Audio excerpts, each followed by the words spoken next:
Hello, everyone, and welcome to our Dirty 35 podcast series. What we're going to do here is we're going to break the prospect countdown down into 5-player sections. So every 5 players, you're going to get a podcast. Now, today's podcast, we will be going over prospects 35 through 31.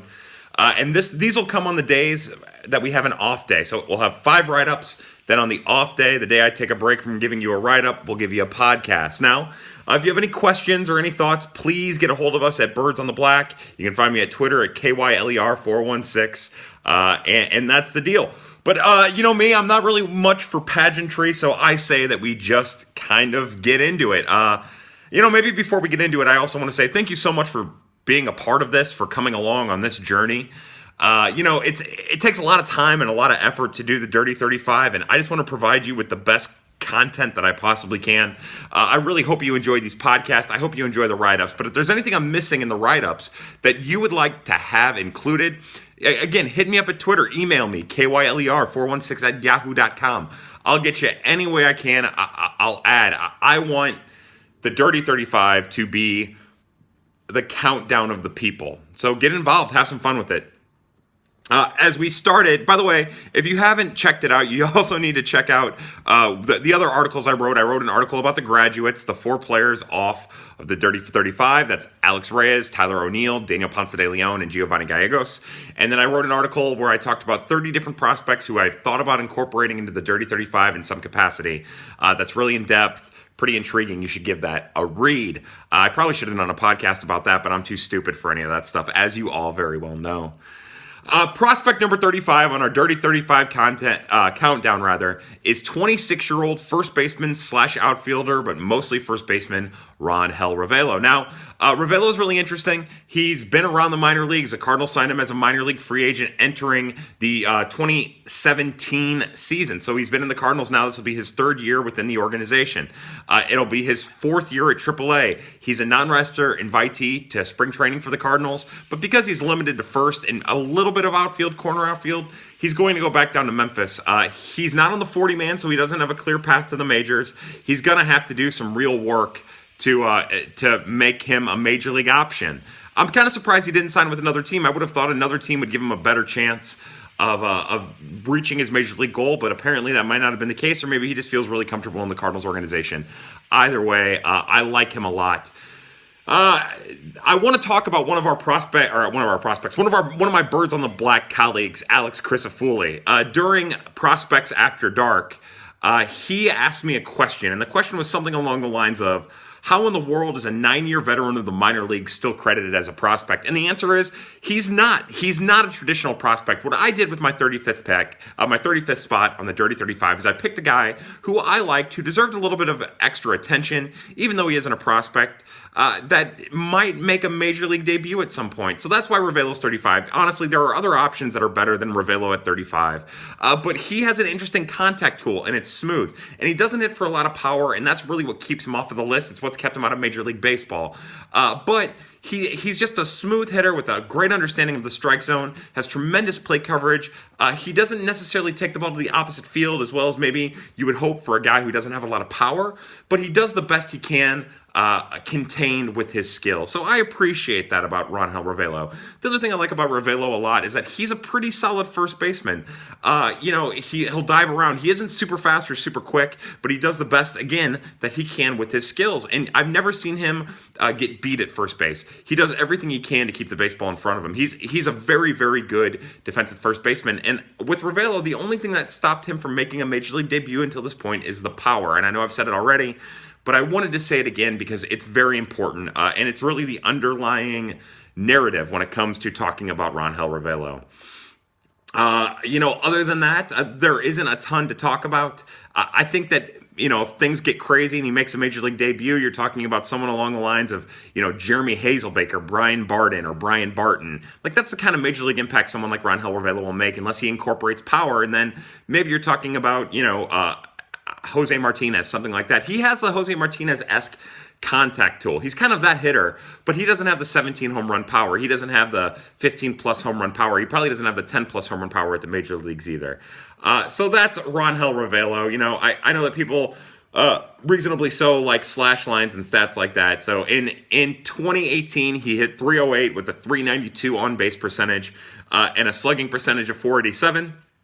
While striking out 12% of the time and walking 10% of the time. That gives you an idea of how disciplined of a hitter he is. He also had 13 home runs and about 400 plate appearances. Again, that projects out over a full season to be 15 to 20 home runs, but that's not exactly the type of home run power that you'll see at a major league level, especially because the Pacific Coast League, where Memphis plays, is such a hitter's league. Our next prospect number 34 on the Dirty 35 countdown for Birds on the Black here, is that lovely and talented Jake Walsh. Now, Jake Walsh is a 23-year-old right-handed pitcher who I wanted to incorporate into the Dirty 35 because I like him quite a bit. He's one of my favorite pitchers to watch. He isn't a wow you kind of type of pitcher. He throws a fastball that's low 90s. I've heard that it hits 94. He throws a curveball, and that's where his money is going to be made if he makes money on the sport. His curveball is really good. It's 12-6. He throws it a little inconsistently, but he's still pretty solid with it. It's a good pitch. It's a fun pitch to watch. You're going to want to watch the GIFs within the article because it gives you a great idea. I think it's one of the better breaking pitches in the organization. Maybe one of the top 10 for sure if you want to push it a top 5 breaking pitch in the organization. He doesn't have amazing command, but he also doesn't leave very much over the middle of the plate. And it didn't start happening until he made his way to Palm Beach in the Florida State League. That's when all of a sudden he started letting the ball wander over the plate a little bit. And it wasn't even that was the issue. And at the Florida State League is where he ended up struggling a little bit, where his home run totals kind of leveled off and his strikeout numbers fell. He went from striking out,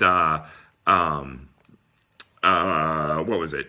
He went from striking out 9 per 9 to striking out 6.5 per 9.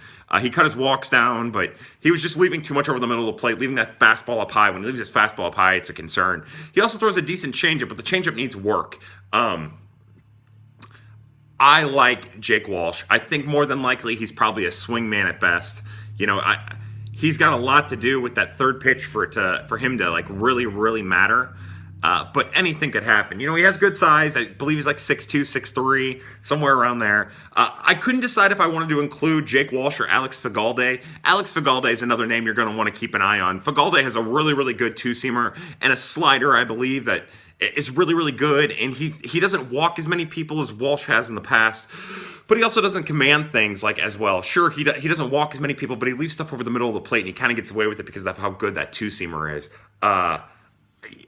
I went with Walsh because I just like him better. I like watching the curveball. I wanted you guys to see his curveball, and that was part of the reason I chose that. He'll start the year at High A Palm Beach more than likely. He could find his way to Springfield in 2019. I would imagine it happens at some point if he doesn't start there.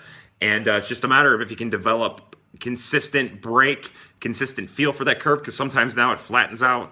But he throws it really well on the outside corner to righties. He'll backdoor it to lefties. I like both the way he uses it to both lefties and righties. And it's just a matter of what happens with the development of a third pitch, whatever that pitch may be. The one thing you're going to hear me say a lot when I'm talking about the development of a third pitch is I like when pitchers throw a cutter as a third pitch instead of like a changeup. A changeup is a feel pitch. You have to have a feel for it. If you don't have feel for it, then you lose it. With a cutter, you still don't want to throw it over the middle of the plate, of course, but you can get away with a little bit more with a cutter as opposed to a changeup. They're both feel pitches, but you have to have a really solid feel of your change, where you can get away with maybe having marginal feel of your cutter every couple nights or whatever. So that's Jake Walsh. Jake Walsh is prospect number 34 on our Dirty 35 countdown for Birds on the Black. Prospect number 33 is outfielder Justin Williams. Now, you guys know Justin Williams. Sorry, I got to take a drink of a beer. You guys will know Justin Williams as one of the 3 players that the Cardinals acquired for Tommy Pham from Tampa Bay at the trade deadline last year. Now, Justin Williams had a really, really, really good 2017 season at AA. As a 22-year-old at AA, in the Rays system, he had, in 409 plate appearances, he had 14 home runs, a walk rate of 9%, and a strikeout rate of 16.9. Those are stats you're looking for.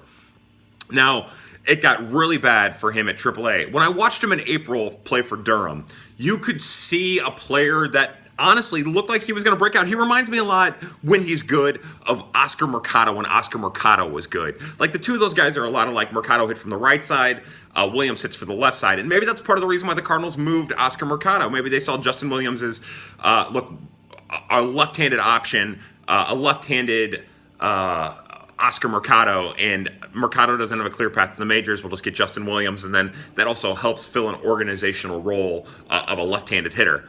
That could very well be the case. But what ended up happening was, about early on in his season at Durham, Williams' mechanics went crazy at the plate. The timing of his hips were off. His hips and hands would look like they were operating on two completely different planes. Almost like his brain was trying to do that thing where you rub your belly and pat the top of your head, but with his lower and upper half of the body.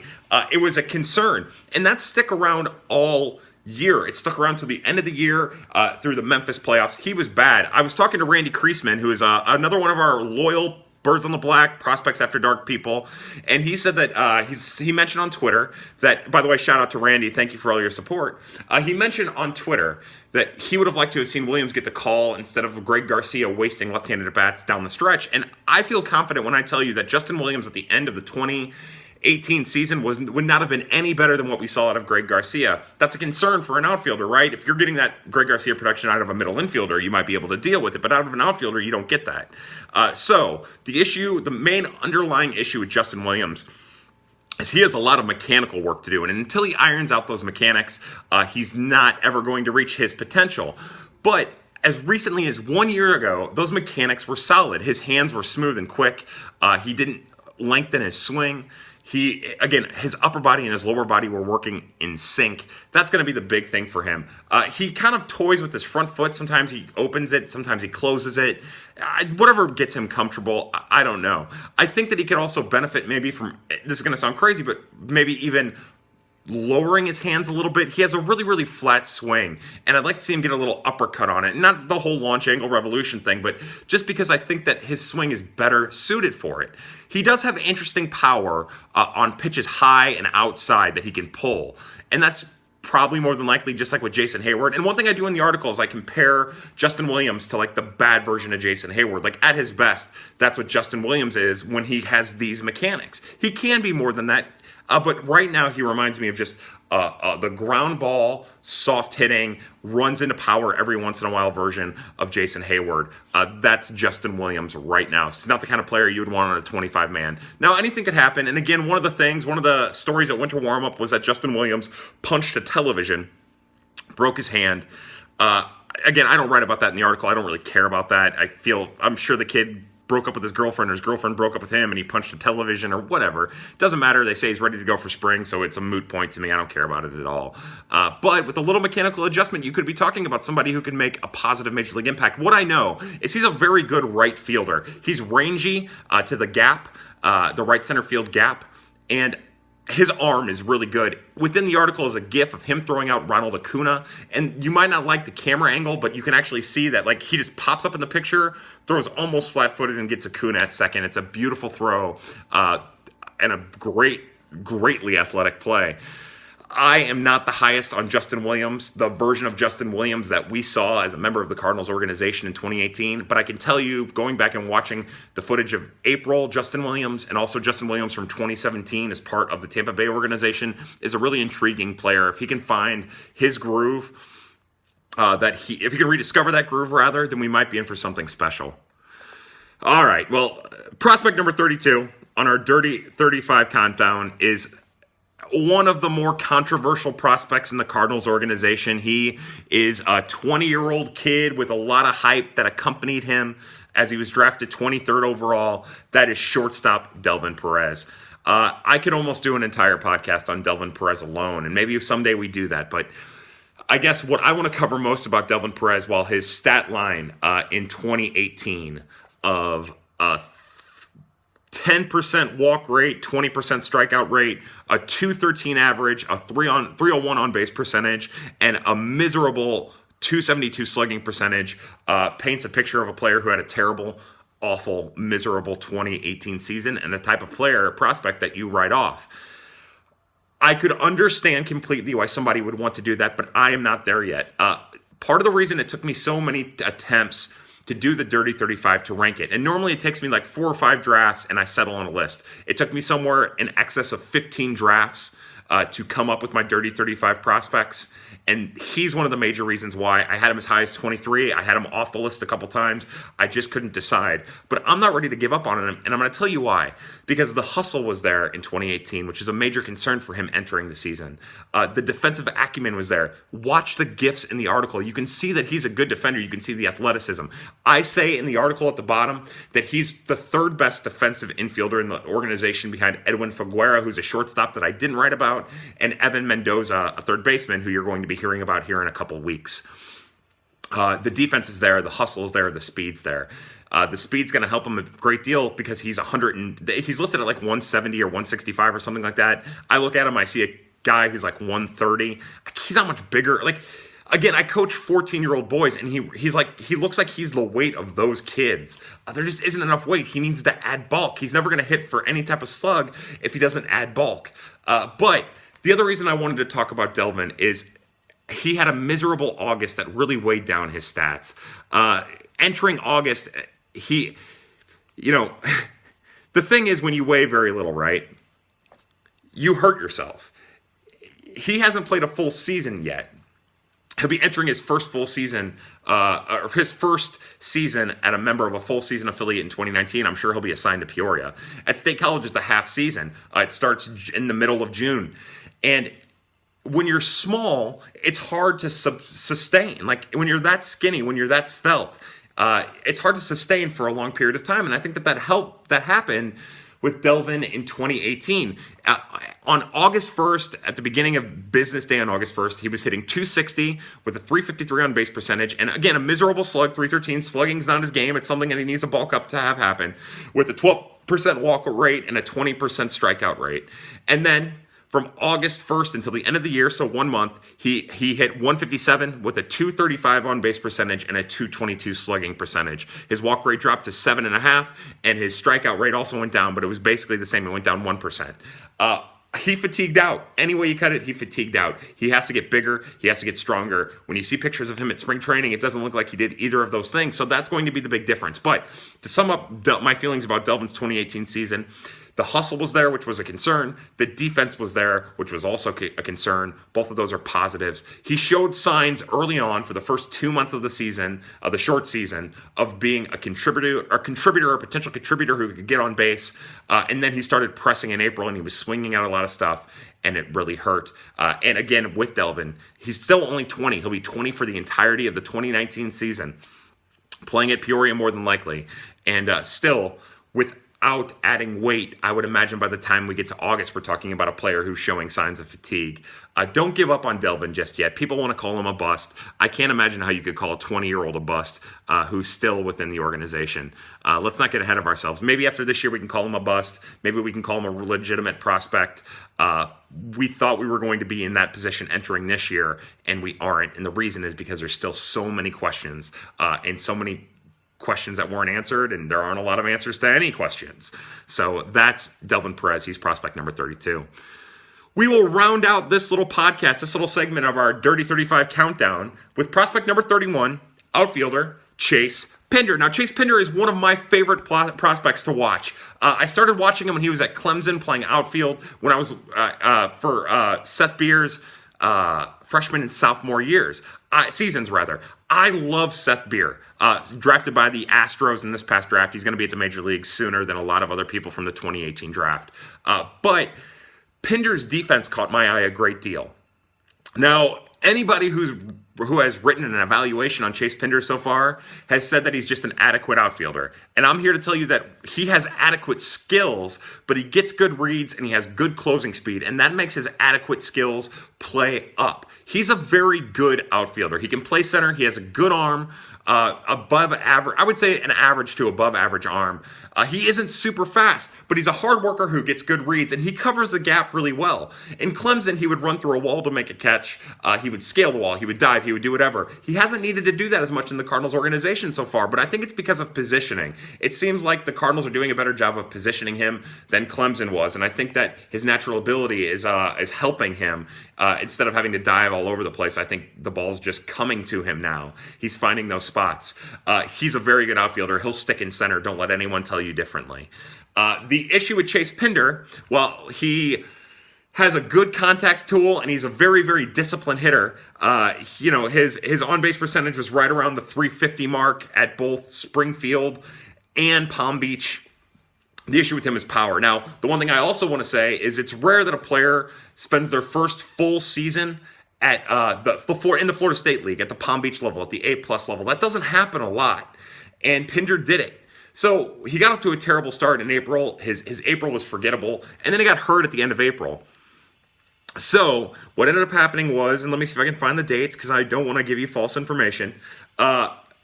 He came back off of the DL. Again, went on the DL at the beginning of May, missed 17 games, came back on May 18th, and from May 18th until he was promoted to Springfield on August 9th, Pinder hit 284 with a 393 on base percentage and a 393 slugging percentage.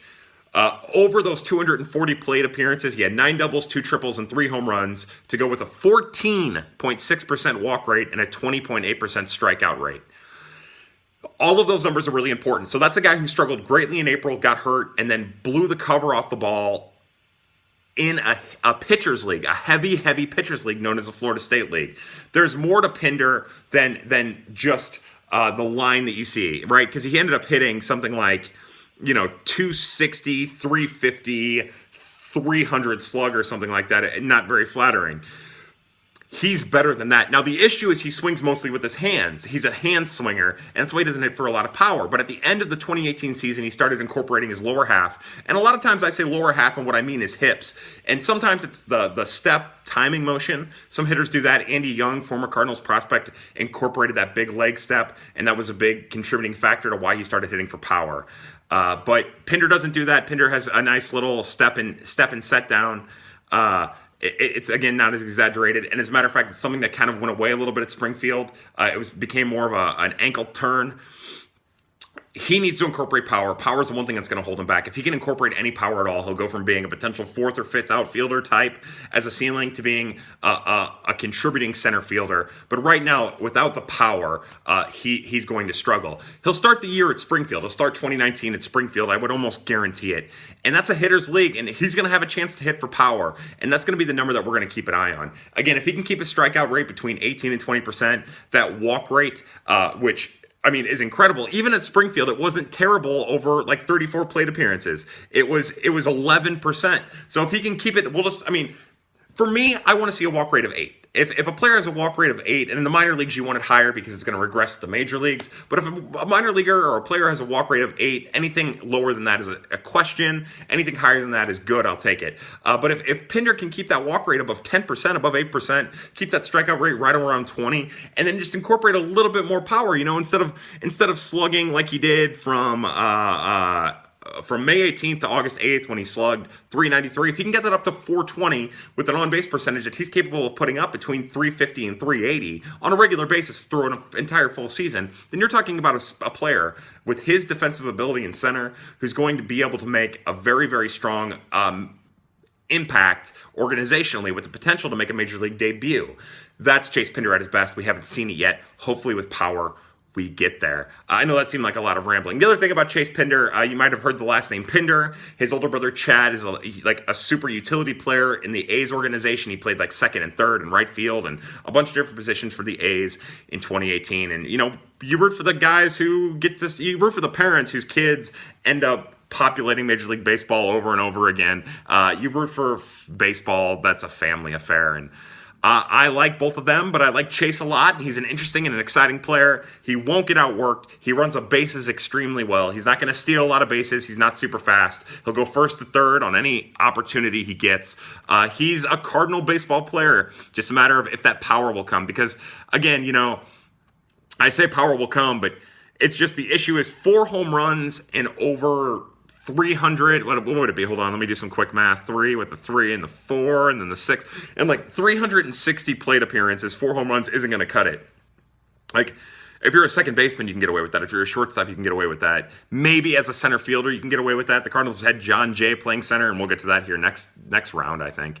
But you're just not going to be able to get away with it. So, again, he's an interesting player with a great approach, good bat control, great understanding of the strike zone. He doesn't get beat by pitchers very often, even though the 20% strikeout rate you would think would indicate that. It doesn't here. Sometimes he just gets a little too aggressive dealing with fastballs. And what I mean by that is he'll let a fastball beat him early, and then he'll sit on a fastball late in counts, thinking he's going to get a breaking pitch. That's where he ends up getting beat. But I'm a big fan of Chase Pinder. I hope he incorporates power, as I've said for the 900th time here in the last minute and a half, because if he does, then we're talking about a very, very special potential major league contributor. And that's it. That's all I've got for you. That was our first round of podcasts for our Dirty 35 prospect countdown at Birds on the Black, as we count down the top 35 prospects in the organization. Stick around. Again, in 5 days, in 6 days, we will have another round of Dirty 35 write-ups for you. You're going to, as I look at the list right in front of me, you're talking about a right-handed pitcher, a right-handed reliever, a 21-year-old right-handed stud that a lot of people aren't talking about, a second baseman who fell from grace, and a catching prospect who you're going to want to know as much about as possible as we talk about a Yadier Molina extension and Yadi playing until he's 90. So for everybody at Birds on the Black, I hope you enjoyed this. Send your questions my way. You can find me at Twitter, KYLER416. Stay here at our Birds on the Black podcast network. There's amazing stuff going on. If you watch this as I'm talking into a camera, if you listen to this, you're a part of the resistance. And as always, family, happy hunting. We'll talk to you soon enough.